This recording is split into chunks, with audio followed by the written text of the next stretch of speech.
But I want to offer some reflections now about the second aspect of what we're cultivating in meditation practice, which is seeing more clearly, really. The word that's often translated insight is Vipassanā, but Vipassana just means seeing, and Vi is just a particle of emphasis. It just means clearly, really precisely. And so this is the practice and the fruit of practice that focuses on seeing more clearly the nature of experience. Traditionally, it's said that this means seeing particularly that all phenomena, all things we experience are impermanent or changing, are ultimately unreliable or unsatisfactory, and are devoid of an essential nature, a fixed selfhood. So I'll say a bit more about these. And so it's again cultivated by mindful awareness of whatever is arising in the body, in the mind, in the world around us. And we can still use the breath and body sensations as an anchor. But in the practice, I'll remind us of this when we come to sit, but in the practice, we're a bit more widening the awareness, widening the spotlight of attention and paying attention to whatever is predominant in our arising and passing experience. So more kind of open awareness meditation practice, perhaps a little bit of reflection as well sometimes can support this. Shifting our perspective. There are many, many ways that this is approached in the Buddhist tradition. And so what we gain, and you'll have many of you experienced this in your practice, we gain some insight more psychologically, if you like, into our own habitual tendencies. So it's often that's the first thing we start to learn a bit more about our own conditioning so that we can understand and then unhook a little bit from some of the unnecessary sources of distress in our lives, the ways that we wind ourselves up or the ways that we add to difficult situations. And then we can see more clearly the nature of experience itself, what we have in common, really. And I would also include, I'll say more about this after lunch, but doing all this with a very friendly and compassionate attitude. When we start to see our habitual conditioning and how this, reflects these qualities of experience, it can come with a bit of, oh God, there I go again. And I've got this habit and I've done this so much. And it's really important not to judge our conditioning. We can change it, we can work to change it, but to do it with immense kindness to ourselves as best we can. The metaphor that Buddha uses, it's another of his many metaphors for mindfulness, but I think it maybe is particularly relevant here. He talks about a cowherd keeping the cows out of the rice paddy and making sure they're all there. And the cowherd is described as leaning against a tree, but really keeping an eye on the cows. So it's a relaxed but observational stance, alert yet relaxed. Joseph Goldstein says, he's talking specifically about mindfulness, but really, I see that as an umbrella term for our practice. He said it goes beyond the simple recognition of what is happening. It goes beyond keeping the mind steady, which is the samatha practice. Through its strong power of observation, mindfulness uncovers the characteristic nature of experience itself. So that's more what we're cultivating in insight meditation practice. So the more we can observe what's happening, just whatever is arising and passing in our body, our mind, our surroundings, as best we can without wanting it to be different. We often, as soon as something happens, we like it, we want more, we want to push it away.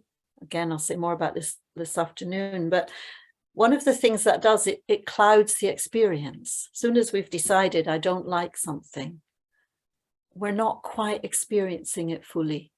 So the more we can allow things to be as they are, we can start to see these three characteristics, or these three qualities that apply to everything in our experience. Now, this, of course, is something for you to check out in your experience. There's nothing in the teaching of the Buddha that should be taken as dogma or as, taken as read. It's not going to be helpful unless it's actually experienced. So the bottom line, really, the fundamental of these three qualities or these three characteristics is the impermanence of everything. The fact that it's changing. Everything that is going on in our experience is a constantly changing process. Nothing is fixed. Nothing stays the same for very long. Some things might seem to stay the same for a long time. What might change is our relationship with it. And also, all the things that we have in our lives that we're attached to or that we would rather get rid of, they come and go. They might not come and go in the time scale we want, but everything is changing. And it's kind of obvious, but the question is, maybe do we live as if we understand it? When we lose something, or when someone doesn't behave the way we expect them to, or something goes wrong. This can be small things, or it can be big losses in our lives. We might be upset and distressed, but are we surprised? And sometimes we are. Well, should we be? Kramer, great German teacher, said when she lived with cancer for the last few years of her life, and she described it as seeing the glass as already broken. So she knew she was going to die. There was no surprise there. In a sense, it was already broken, and she was still alive. And she said she could still help people and work. And I think in some ways I find that helpful with other things in my life. If something does break or get lost, I think, well, in a sense, that had already happened. It's no surprise. It doesn't mean having no feelings about it, but it's just that feeling of being shocked by impermanence. It can be really helpful to let go of that, to see that more clearly. And the second quality, and I know many of you will be very familiar with this, the second quality that kind of follows logically from impermanence is, it's in Pali, the term is dukkha, one of the most difficult words to translate, but it's the kind of imperfection, unsatisfactoriness, unreliability, the kind of disappointment that occurs when we resist what is happening, when we want it to stop or we want it to continue, when this is not in our control. It's often translated suffering, but that may be a little bit too strong. That one of the images that's used in the text is of an ill-fitting chariot wheel. The word dukkha, one possible etymology of it is a bad space, and it's the bad space in an ill-fitting axle. There's a lot of chariot imagery in the text because chariots were quite a new thing 3,000 years ago in the continent we now call India. So the Buddha uses chariot imagery. So it doesn't matter how comfortable your chariot is. It could have beautiful velvet seats and curtains and be made of the best wood. But if there's an ill-fitting space in your chariot wheel, you'll have a bumpy ride. And I think that's quite a nice image for life. We try to arrange everything to be perfect. There's always something. So that's at the milder, extreme. Obviously, dukkha can include quite extreme suffering, but it's particularly that layer of suffering that we add by wanting things to be different. Life has inevitable pain and loss. And part of our problem, a lot of our problem, is that we add this extra layer of resistance. So things, we can really enjoy life and enjoy conditioned things, but we can't rely on them for lasting happiness.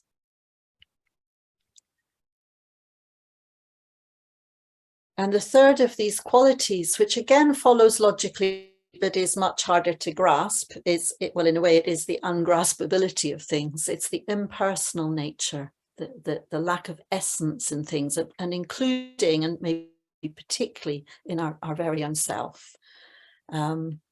There's nothing fixed, there's nothing unchanging behind what is happening to us, that there is just our experience being known, arising in dependence on conditions, passing when those conditions change. And if we can begin to experience ourselves more as this kind of process of change rather than a fixed self, it does release quite a lot of that holding that it can increase the dissatisfaction when things change. So there's a lot that could be said about this. It's a difficult area of the teaching. But what I think is important to bear in mind, it's not so much a metaphysical question of is there or is there not a self. But what it's really about is what is the suffering that happens when we fabricate a strong sense of I and me and mine, and this feeling of solidity and contraction behind our experience, often when things are difficult. So some teachers call selfing a verb, use the word selfing as a verb rather than self as a noun, because it's something we do and it's painful. I certainly experience it as quite a physical contraction in the mind. And it fuels and is fueled by grasping, by clinging, by wanting things to be different. I notice it sometimes when I get disagreed with. I had quite a difficult communication with someone the other day whose political views were, in my view, outlandish. And I realized that amongst listening and talking, there was a part of me that wanted to be right and wanted to be seen to be right. And it was quite unpleasant. And it felt quite like a physical contraction. And afterwards I thought, oh yeah, that was selfing. That was what was arising there. Whereas in other situations, especially maybe when things are easier and out in nature and things are beautiful, you can have a real sense of flowing and not having that contracted sense of self. Many years ago, I was listening to a friend of mine singing in public, and the first few bars were a little bit shaky and hesitant, and then suddenly her voice changed. She had a beautiful voice, and suddenly it just rung out. And afterwards we said to her, there was a moment in the first few bars where it suddenly happened. Your voice was suddenly really clear. And she said, oh yeah, that's probably when I said to myself, get yourself out of the way. And what she meant there by herself was the bit of her that was thinking, will they like it? Is it any good? Will people applaud? And just getting that self out of the way and just enjoying singing. It had such an effect. And I found that expression, get yourself out of the way. I use that quite a lot. And, I wouldn't be able to explain exactly what happens when you say that to yourself, but something does happen. And that's in, quite a small example, but if we really think about it, possibly most or all of the suffering in the world, the suffering human beings inflict on each other, at some level is based on clinging to the desires of the self. It's based on identifying with our experience in a very strong way. It's traditionally said that there are 5 ways that the self can arise, 5 aspects of our experience, which you may know as the list of the 5 khandhas. So the self can arise in terms of the body. When we look in the mirror and we think, oh, I'm going grey. I met some people yesterday I hadn't seen for years, and we all said, oh, we haven't changed a bit. It was complete nonsense. We'd all changed a lot. We'd all gone grey, all sorts of changes. But that identification with I have changed, it's just part of the flow of change. And if I identify with the body as self, it's much more upsetting that things change that we maybe don't like. The second is feeling tone, like our likes and dislikes, really, our particular set of things that we think we find pleasant and unpleasant. And we can grasp to that with a sense of self. The third is perception or recognition. So it's the particular frame of experience that we impose on our experience that are from our conditioned history. The fourth, and maybe the biggest, is our habit tendencies, our habitual, conditioned tendencies, our conditioning, and what we then condition in the future. And the fifth is the consciousness, the fact that we're aware of it all, which is perhaps the most subtle and the hardest to not see as a fixed self. You know, okay, I can see my body can't be called a self because it's constantly changing. I have no control over it. But consciousness, isn't that me? But yeah, again, that fixed grasping to it is very limiting. And in the commentaries to the ancient Pali text, it suggests, I don't know if this is actually in the text, but it's in the commentaries. It says there are three ways the self arises and can be let go of. The first is craving. So it's really any sense of mine, any sense of possession. Now, you know, at some level, of course, we possess things, we own things, you know. I'm speaking to you on my new computer, and if somebody comes and takes it away, I'll be very cross. But at some other level, you know, it's not mine. This is just a socially constructed, sometimes useful, sometimes not so useful idea. So the whole idea of possession and property, this idea of mine. The second is what's called conceit. Now, in the tradition, conceit is not just being big-headed. Conceit is comparison with others. Any sentence that begins, I am better at this, or I am worse at that. So better or worse, it's all conceit. Even sometimes it's said seeing ourselves as the same as, I'm just as good as them, or I'm just as bad as this person. It's all I am. It's the conceit I am. Really, it's how we define ourselves. And the third is our views. This is myself. So it's really our views about the kind of person we are, which again limit us. Oh, I'm not the kind of person who could do that. Well, maybe we are. If we have that, I'm not that kind of person, or I am this other kind of person, it can become a bit self-fulfilling and limiting. And then we take, you know, fixed positions based on that. But the other thing I just want to say, I think it's really important with this very tricky, slippery teaching of not self to acknowledge the actualities of the world. There's a lot of danger of kind of bypassing, you know, our actual experience. So one way we can do this is to take the teaching of self as an excuse for self-judgment. So, you know, maybe we find it difficult to feel loving and compassionate to ourselves. Oh, well, it's all right then, there's no self. It can be actually quite harsh. Seeing through the fixed sense of self doesn't mean not having huge amount of self-compassion.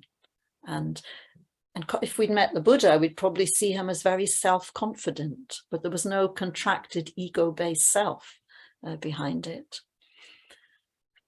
And also the actualities of the world, that many of the things we might identify with are, in the world of appearances, very significant. It really makes a difference to how we are treated by the world, by each other, our gender, our nationality, our ethnicity, our accent, our class, our sexual preference, all these things that, you know, have a real importance in the world, even if underneath we have far, far more in common.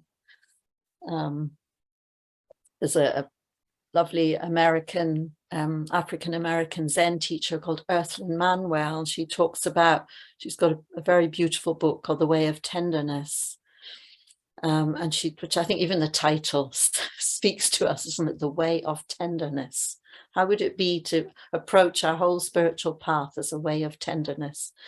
But she talks about when she first went to meditation classes, and she would point out to people that she was the only person of color in the room. And sometimes the response she got was, oh, but that's all empty. You know, that's there's no self, blah, blah, blah. As you can imagine, she says she felt really unseen and unheard. So I think it's really important to acknowledge the important differences and celebrate the differences between us and our uniqueness, but not to grasp onto what we identify with as I, me, and mine. That's what we're talking about here. So some of the ways that we can experience all three characteristics really, but maybe particularly loosen this grasping sense of self. Mindfulness itself, just our awareness, our practice of noticing when that sense of self arises, and actually noticing, as I did the other day, how unpleasant it is. That contraction in body mind when our needs are, something gets in the way of us getting what we want or being agreed with or getting our needs met. Those things are difficult enough without contracting around them. Sometimes just the language we use. One of my favorite teachers, Joseph Goldstein, he talks about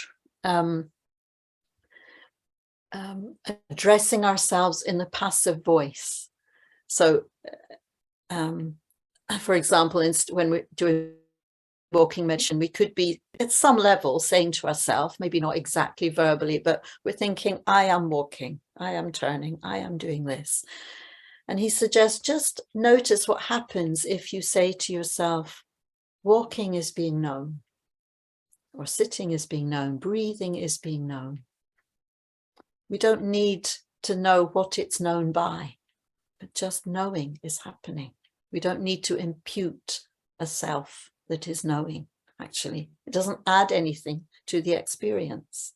So that's something maybe worth exploring in practice. Sometimes images can help. Another metaphor I heard recently from a Zen teacher, actually, was the metaphor of the empty boat. So imagine you're maybe on a lake in a rowing boat, just, rowing along or drifting along.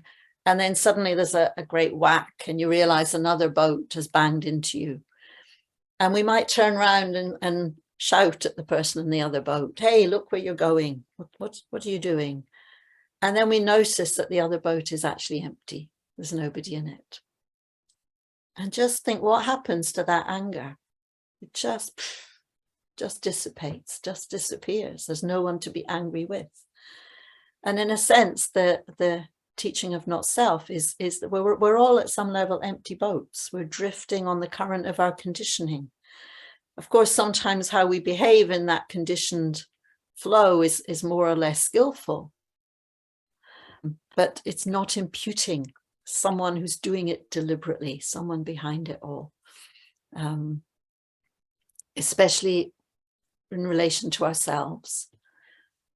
So that metaphor may or may not work for you. I find it quite helpful, especially when I'm getting cross with somebody.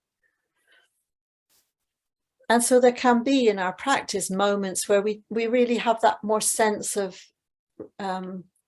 life moving through us, that flow of impermanence, that flow of conditioned changes, rather than something called me moving through life.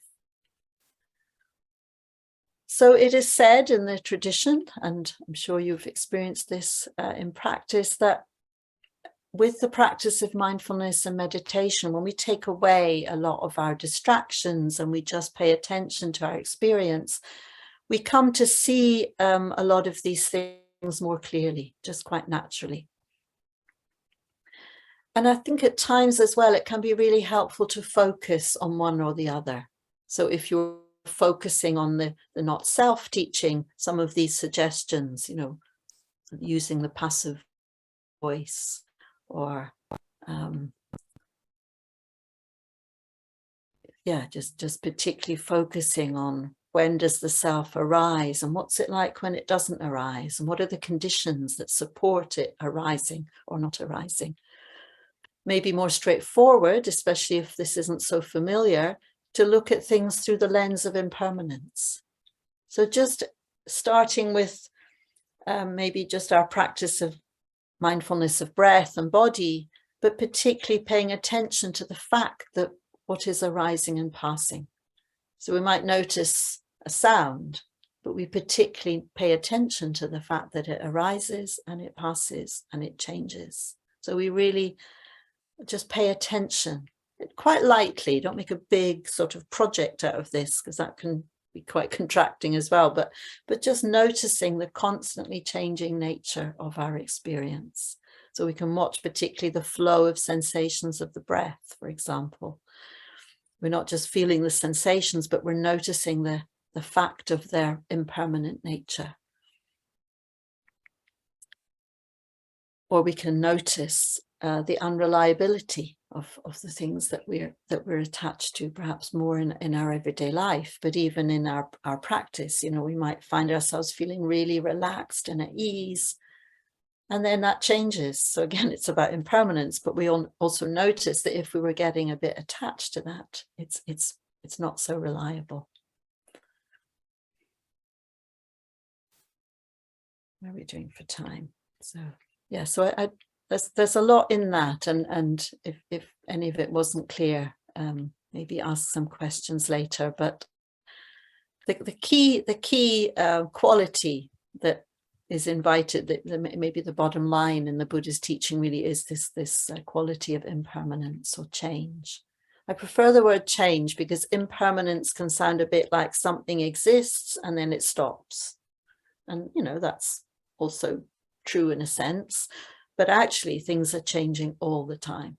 We may or may not be aware of it. Sometimes we don't notice until there's a big change, but noticing that constant process of life, of our experiences, of objects, even in the physical world, but particularly of our emotions, our thoughts, our physical experiences, because it can really support letting go of the dissatisfaction that is caused by grasping to that which is ungraspable.